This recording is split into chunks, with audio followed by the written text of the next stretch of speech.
ইসলামপন্থীদের ঘৃণা আমরা বরাবর দেখে এসেছি। ভিন্ন মতের বা যাকে ভালো লাগে না তার মৃত্যুতে এরা উল্লাস করে এবং তখন তাদের ধর্মীয় অনুভূতি ইসলাম বা অন্যান্য যে মোরাল জায়গাগুলো সেগুলো তাদের আটকায় না, এগুলো তাদের জন্য জায়েজ। যখন তাদের ক্ষেত্রে অর্থাৎ দেল্লা রাজাকার বা অন্যান্য রাজাকারদের মৃত্যুতে আপামর জনসাধারণ উল্লাস করে তখন বলে এটা অনইসলামিক, একজন মানুষের মৃত্যু হয়ে গেলে কেন এগুলো বলতে হবে। ঘৃণার চাষাবাদ করে তারা, যখন তাদের উপর অ্যাপ্লাই করা হয় তখন এসে বলে না না এটা করা যাবে না। বিএনপি তোফায়েল আহমেদের এই মৃত্যু এবং তাঁর এলাকায় তাঁর জানাজা সব কিছুতে বাধা দিয়েছে। নেতাকর্মীরা সেখানে জানাজায় অংশগ্রহণ করতে গেলে অর্থাৎ অন্তিম ক্রিয়ায় অংশগ্রহণ করতে গেলে তাদেরকে গ্রেপ্তার করা হয়েছে, বর্বরভাবে নির্লজ্জভাবে গ্রেপ্তার করা হয়েছে। ছাত্রদলের গুন্ডারা তাঁর জানাজাকে কেন্দ্র করে দেখুন স্লোগান দিচ্ছে, একটা একটা আওয়ামী লীগ ধর, ধরে ধরে জবাই কর। তারা আওয়ামী লীগকে জবাই করতে চায়।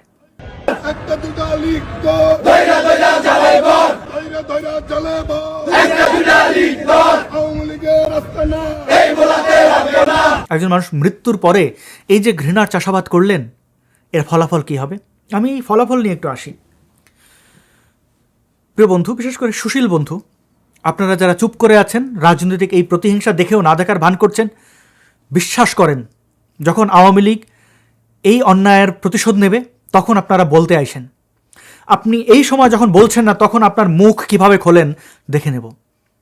আপনাকে প্রতিবাদী হতে হলে প্রত্যেকটা জায়গায় প্রতিবাদ করতে হবে। আপনি সিলেক্টিভ হবেন এবং এর ফল আশা করবেন আপনার পক্ষে যাবে না।